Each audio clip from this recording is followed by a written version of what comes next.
Esta suma y aventura va a ser de terror, entonces escúchenla desde sus cuartos, con las luces apagadas, con la sábana en la cabeza y con los audífonos a todo volumen.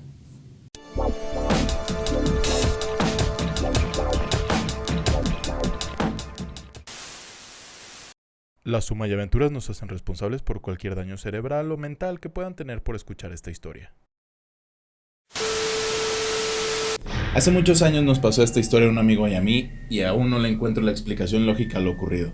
Alex era un amigo mío de la primaria. Pasábamos muchísimo tiempo juntos, incluso él vivía en la casa al lado de la de mis abuelos. Todas las tardes, los viernes y los sábados nos la pasábamos jugando Super Smash Brothers. Entonces era seguro que todos los fines de semana por ahí iba a estar. Y si me recogían a mí el domingo de la casa de mis abuelos, seguro también el domingo ya estaba. La casa de Alex era súper normal, salvo por algunas cosas extrañas que habían ahí. A su mamá le gustaba coleccionar máscaras, entonces habían muchísimas máscaras de soles y de lunas y algunas de demonios, y habían dos particularmente que a mí me llamaban muchísimo la atención.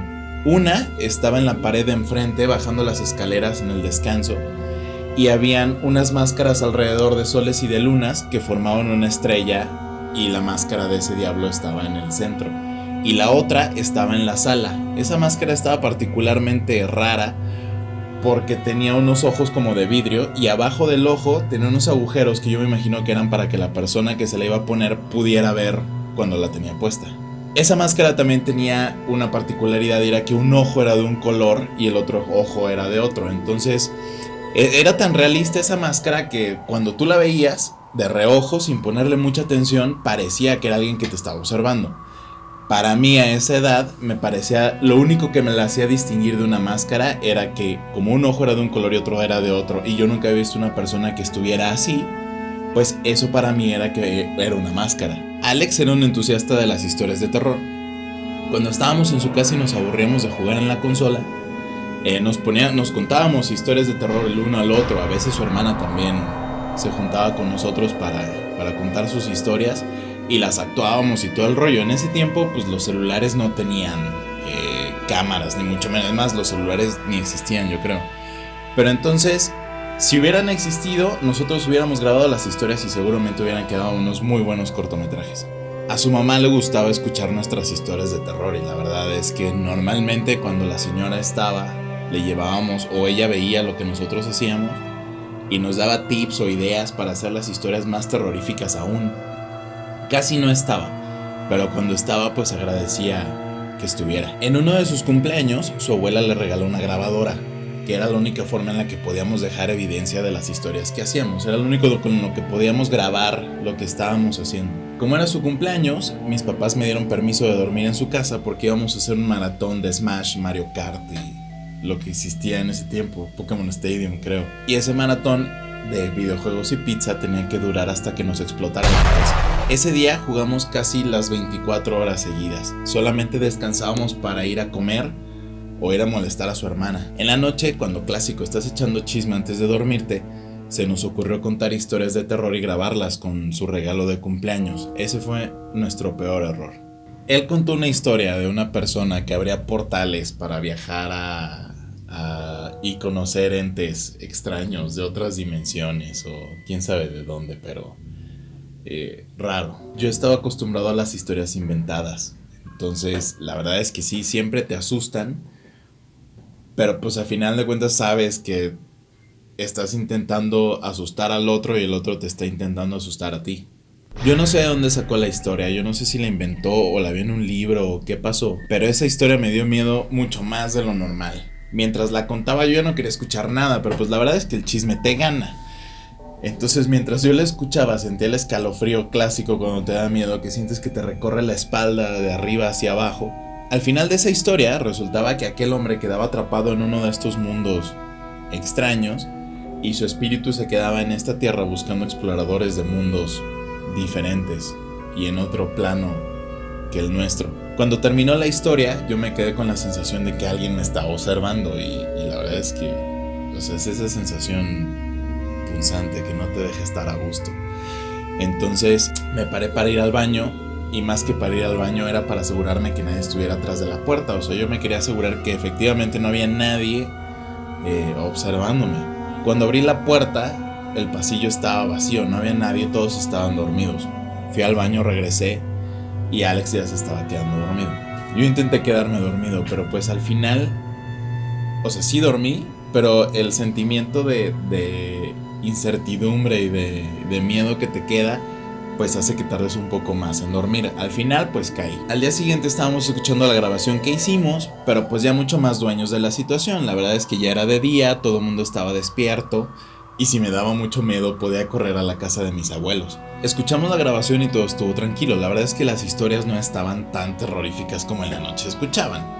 Seguro es por la situación en la que estás, la oscuridad, que no hay nada de ruido, y al día siguiente pues bueno, ya hay luz, ya hay tráfico, ya hay todo, entonces dan mucho menos miedo de lo que sucede cuando las estás contando en la noche. Cuando terminaron de sonar las historias que nosotros habíamos grabado, nos dimos cuenta que no apagó su grabadora y que se quedó grabando toda la noche.